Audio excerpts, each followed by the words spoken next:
মরহুম আজিজুল হক মন্টু, সাবেক chairman, Chakrapur union পরিষদ এর সন্তান। আমার বাবা দৌলতপুর থানা বিএনপির প্রতিষ্ঠাতা সভাপতি এবং দৌলতপুর থানা বিএনপির সাধারণ সম্পাদক থাকা অবস্থায় তিনি মৃত্যুবরণ করেন। আমার মা দৌলতপুর মহিলা দলের সভাপতি।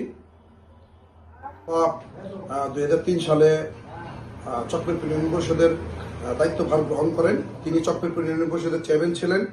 2003 থেকে 2011 পর্যন্ত তিনি দায়িত্বভার গ্রহণ করেন।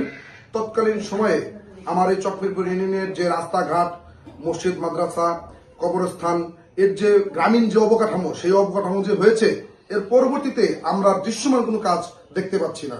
তবে বাবার অনুপ্রেরণা থেকেই আমার অনুপ্রেরণা, আমি এই ইউনিয়নকে ঢেলে সাজানোর জন্য একটি মডেল ইউনিয়ন পরিষদ, তথাকথিত আমার গ্রামীণ অবকাঠামো, রাস্তাঘাট উন্নয়ন, শিক্ষা প্রতিষ্ঠানের মান উন্নয়ন, মাদককে জিরো টলারেন্স, এই বিভিন্ন কাজের জন্য এবং ইউনিয়নকে একটি শক্তিশালী এবং গ্রহণযোগ্য ইউনিয়ন পরিষদ গড়ার জন্যই আসলে আমি এই ইউনিয়ন পরিষদ নির্বাচন করতে চাচ্ছি।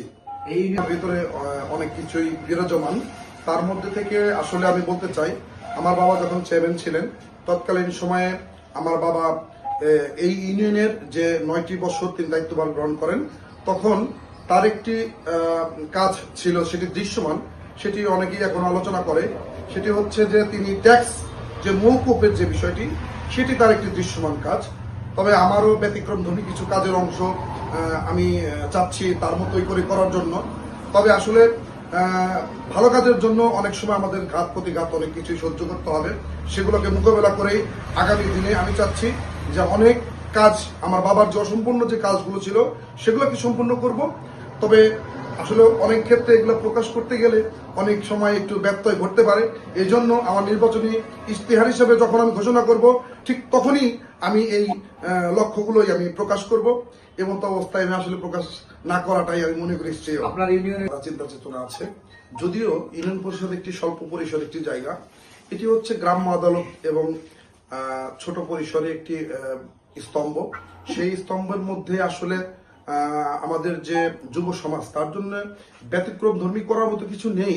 তবে আমি আমার ব্যক্তিগত পক্ষ থেকে সরকারকে জানাতে চাই যে ইউনিয়ন পরিষদকে একটু শক্তিশালী এবং ইউনিয়ন পরিষদের যে ক্ষমতায়ন, সেটিকে বৃদ্ধি করে যুব সমাজদের কর্মসংস্থানের যে ব্যবস্থা এবং নারীর যে ক্ষমতায়ন, সেটাকে বৃদ্ধি করে তাদের কর্মসংস্থানের এই ইউনিয়ন পরিষদের মাধ্যমে একটা ব্যবস্থা করলে অবশ্যই ভালো হবে। সেই দৃষ্টিতে আমার আরেকটু চিন্তা চেতনা আছে, যারা অসহায়, গরিব, দুঃখী, প্রতিবন্ধী, যারা ঘরে ঘরে আছে, তাদেরকে কুটির শিল্পের মাধ্যমে তাদেরকে সামনে উঠিয়ে আনার জন্য এবং তাদেরকে প্রতিষ্ঠিত করার জন্য। আর যুব সমাজকেও আমি চাই সেই একটা কর্মসংস্থানের ব্যবস্থা যেভাবেই করার জন্য। আমার বাবার 2003 সাল যখন চেয়ারম্যান হয়, তখন থেকে আমি অদ্যাবধি মাঠে বিচরণ করে যাচ্ছি। তো বাবার 2011 সালে যখন তার দায়িত্বভার গ্রহণ শেষ হয়ে যায়, তখন থেকে আমি মাঠে চলমান অবস্থায় আছি। অসহায়, গরিব, দুঃখী মানুষের পাশে আছি, তাদের সেবায় ব্রত হিসেবে কাজ করে যাচ্ছি। আমি চাই এই ইউনিয়নে আমি নির্বাচিত হব।